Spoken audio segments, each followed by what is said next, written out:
Hello guys, അപ്പോൾ welcome to part 2 of my blog. അങ്ങനെ ഞാൻ ബോഗിവിലേക്ക് വാങ്ങി വീട്ടിലേക്ക് പോവുകയായിരുന്നു. അൺഎക്സ്പെക്റ്റഡ് ആയിട്ട് ഭയങ്കരമായിട്ടുള്ള ഒരു മഴ പെയ്തു. അതുകൊണ്ട് തന്നെ ഞാൻ ഈ വീഡിയോ എടുത്തുകൊണ്ട് വീട്ടിലേക്ക് പോയി അവർ സർപ്രൈസ് ചെയ്യാമെന്നുള്ള എൻ്റെ പ്ലാൻ ക്യാൻസലായി. പിന്നെ ഞാൻ ഈ പൂക്കൾ കൊടിയാതെ കെയർഫുള്ളായിട്ട് ആ മഴയത്ത് വണ്ടി ഓടിച്ച് വീട്ടിലേക്ക് എത്തി. ഗൈസ്, ഇത് കണ്ടപ്പോൾ ഉമ്മയ്ക്ക് നല്ല സന്തോഷം വന്നിട്ടുണ്ട്. എനിക്കറിയാമായിരുന്നു നല്ല സന്തോഷം വരുമെന്ന്. പിന്നെ വാപ്പു ആ ടൈമിൽ ഉച്ചവർക്കത്തിലായതിനാൽ ഒന്നും കാണിക്കാൻ പറ്റില്ല. ഉമ്മ ആദ്യം തന്നെ ഇതിൻ്റെ റേറ്റാണ് ചോദിച്ചത്, സ്വാഭാവികം. അപ്പോൾ ഞങ്ങൾക്ക് കുറച്ച് ഓവർ പ്രൈസാണെന്ന് തിരിച്ചറിഞ്ഞത്. എൻ്റെ വീട്ടിൽ എല്ലാ ചെടികളും നല്ലത് വാപ്പു തന്നെയാണ്. അപ്പോൾ വാപ്പു ഈ ചെടിയും നട്ടു. ഇത് മറ്റ് കടലാസിലൊക്കെ ഇതുപോലെ ബഡിങ് ഗ്രാഫിംഗ് ഒക്കെ ചെയ്ത് വെച്ചിട്ടുണ്ട്. ഇതിനെപ്പറ്റി വലിയ ഐഡിയകളൊന്നുമില്ല. ബഡിങ് ഗ്രാഫിംഗ് ആണെന്ന് ഞാൻ വിശ്വസിക്കുന്നു. പിന്നെ ഇപ്പോൾ ഈയിടെയായിട്ട് അദീനിയൻ ചെടികളോട് വല്ലാത്തൊരു സ്നേഹം ഇവർക്ക് വന്നിട്ടുണ്ട്. എൻ്റെ വീട്ടിൽ ഇപ്പോൾ എവിടെ നോക്കിയാലും അദീനിയൻ ചെടികളാണ്.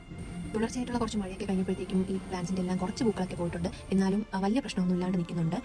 ഗൈസ്, ഇപ്പോൾ ഇതെല്ലാം കുറച്ച് കുഞ്ഞു ചെടികളാണ്. അടുത്ത വർഷം ഈ ടൈമൊക്കെ ആകുമ്പോഴത്തേക്കും നല്ല ഫ്ലവറി ആയിട്ട് അടിപൊളിയായി നിൽക്കുമെന്ന് ഞാൻ പ്രതീക്ഷിക്കുന്നു. അങ്ങനത്തെ എൻ്റെ ഒരു വീട് ഞാൻ സ്വപ്നം കാണുന്നു.